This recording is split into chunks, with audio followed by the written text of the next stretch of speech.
मेथाइखौ नांगौना होनांगौ दा मेथाइखौबोथ' बे हारिजों लोब्बा थानाय राजखान्थिजों लोब्बा थानाय दे आं मेथाइबो खनगोन माबाबो खोथाबो बुंगोन गिबियावनो मेथाइखौ खननोसै नङा होमबा सर्ट खनना होनसै मेथाइआ जाहैबाय जोंहा बिटिआर रेकर्डनि दफाखौ लानानैनो आं खनदोंमोन आरो बे मेथाइनि गेजेरजों आङो मोनसे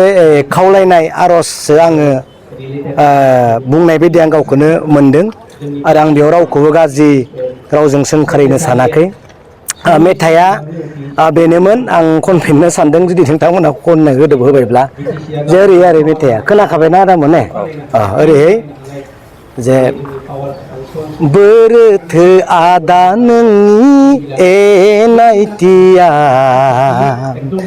बोरोथो आदा नोंनि सेन्ट्रेल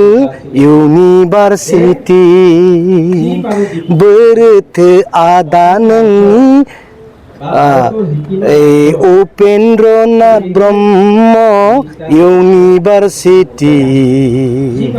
बोरोथो आदा नोंनि अर्गेनिक इउनिभारसिटि नागिरब्लाबो जेरावबो गैया नागिरब्लाबो जेरावबो गैया नागिरब्लाबो जेरावबो गैया नखर नखर साख्रिबो गैया दे मावफुंदो आदा साना हाबनोसै दे मावफुंदो आदा साना हाबनोसै आंथ' गाज्रि बुङाखै नङा होमबा मावफुंनोसो होदो आङो दे आङो बुंगोन जोंहा बिपिएफजों सायख'जानाय सुद्ध कुमार बसुमतारी सारा बिराद अनथावथाव नङा होमबा ओरैबायदि अनथावथाव व्यक्ति बियो बिथांनि महर मुस्रिखौ नायनानै बिथांनि मानसिखौ महर मुस्रिखौ नायनानै सोर भट होआलासिनो थानो हानो नङा ना ओरैबायदि अनथावथाव बियो जेन्टेल मानसि रावजोंबो नांज्लायनाय खमज्लायनाय सोरखौबा दाबि धमकि होग्रा मानसि नङा बियो नुनायावनो मानसियानो अनथावथाव दा बेनो भट होआलासिनो सोरबा थानो हागोनबा आयंआ हायाना बिराद अनथावथाव बियो मोनगोन बियो बिनिखायनो आं बुंदों सुद्ध बसुमतारी सारनि जानानै जोङो हाजार हाजार कौटि कौटि लाख लाख फैसा गारनांगौनि खुनु प्रयोजन गैया आरो पार्टियाबो एसेबां खस्थ' खालामनांगौनिबो गोनांथि जानाय नङा मिथिबाय मानोना बियो बिराद जेन्टेल आरो अनथावथाव व्यक्ति आरो जोंहा मानगोनां प्रमद बर' बिथांजों दैदेनजानाय राजनिक दल इउपिपिएलनि जिथु केन्डिडेट बिथांखौबो आं गाज्रि होननानै बुङाखै नाथाय बिथांनि फाउन्डेसनानो मोजां नङा मानगोनां प्रमद बर' बिथाङा खोथा बुङो मोनसे मावो मोनसे बिथांनि सालायानो नङा होमबा बिथांनि सालायानो डेन्जार जा खोथाफोरखौ बुंनानै रायजोखौ आघात होबाय दुखु होबाय बेखौ रायजोआ दिनै बावनाय नङा दिनै नाय 200निबो बारा सेंग्रा सिख्ला MA LLB PhD ग्रेजुवेट BAफोरा दिनै पास जानाय बिथांमोना सेंग्राफोरा जइन जानो फैदों दिनैल' नङा गाबोन समफोरबो 500नि गोजौ अनलि सेंग्रा सिख्लाया जइन जानो थांगासिनो दं मानो बिपिएफआव फैसा दङ होमबा बिपिएफआव पावार दङ होमबा बिपिएफआ माबा मोनसे होनो हायो होमबा होनायाथ' बिपिएफआसो हायो बिसोर सेंग्रा सिख्लाफोरखौ फैसा होयै बायनो हागोन नङा होमबा साख्रि होगोन होननानै बुंनो हायो माबा मोनसे IN स्किम होगोन होनना बुंनो हायो नाथाय सेंग्रा सिख्लाया दिनै खुनु मोनसे थाखा फैसा खामानि दामानि गारजोबनानै हाग्रामा महिलारि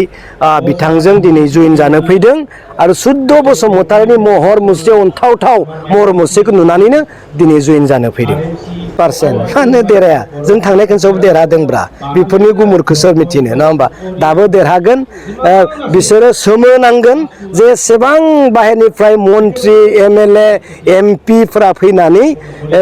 बे सुद्ध बसुमतारीनि फेजेननो थाखाय सोरबा नाजादोंब्ला बे फेलार जागोन थाखा फैसा लकसन जागोन खस्थ' जागोन आरो लासिंसिं जागोन बिनि अनगा आरो जेबो गैया हाग्रामा महिलारि सारा बुंखाबाय 80,000 बाराबो जानो हागौ नङा होमबा बे हिसाब होदों बेनो जागोन थेंक इउ সবেই দেখি আছে ৰাইজ বহুত উৎফুল্লিত হৈছে আমাৰ নমিনেশ্যনটো দিয়াৰ পিছত আৰু বেছি মানে এগ্ৰেছিভভাৱে ওলাই আহি আছে মানে চাৰিওফালে মানে বিৰোধী দলৰ পৰাও বহুত সদস্য আহি আছে আজি ইয়াতে 200 মান মানে নেতাবিলাক ছাত্ৰ নেতা কিছুমান ছাত্ৰবিলাকে ইয়াত জইন কৰিব মানে মেচুৰ্ড ষ্টুডেণ্টছ গোটেই তেওঁলোকে আজি জইন কৰিব আমাৰ পাৰ্টিৰ কেণ্ডিডেটক পচন্দ কৰিছে নিশ্চয় ফেক্টৰ মই ডাইৰেক্টলি নকওঁ আমি দেখি আছোঁ আমাৰতো বহুত ষ্ট্ৰং আমাৰ জিকাৰ চান্সটো বেছি বহুত পজিটিভ হৈ আছে চাৰিওফালে মানে ৰাইজে আকোৱালি লৈছে ইয়াতে মানে ষ্ট্ৰং ৰিজনেল পাৰ্টি লাগে বুলি চবেই ফিল কৰিছে যিটো BPF মানে BTC সৃষ্টি কৰাৰ মূল হেৰিটোৱে হ'ল BPF আৰু BPFে 15 বছৰত বহুতখিনি কাম কৰিলে এই ৰাজ্যৰ উন্নয়ন মানে ভাৰত স্বাধীন হোৱাৰ পিছত 56 বছৰ পিছতো এই অঞ্চলত একো ডেভেলপমেণ্টেল হেৰি নাছিলে ৰাস্তা ঘাট নাছিলে স্কুল কলেজ নাছিলে তো হাগ্ৰামা ছাৰে BTC শাসনভাৰ লোৱাৰ লগে লগে আৰম্ভ কৰিলে উন্নয়নৰ কাম চবেই দেখিছে উন্নয়নৰ কিতাপ এতিয়া মই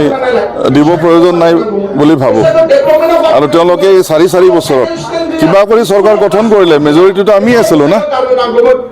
ছিংগল লাৰ্জেষ্ট মেজৰিটি আমি আছিলোঁ 17টা পাইছিলোঁ 2020ত আমাক লাগিছিলে 21টা এবছলুট মেজৰিটিৰ কাৰণে তেওঁলোকে চলে চক্ৰান্তই তেওঁলোকে শাসন লৈছে 2020ত কিন্তু ৰাইজ কিন্তু আছে একেলগে আছে এইবাৰ সেইকাৰণে ৰাইজে আকৌ BPFকে বা হাগ্ৰামা মইলাৰী ছাৰকে আকৌ চিফ বনোৱাৰ এটা সিদ্ধান্ত লৈছে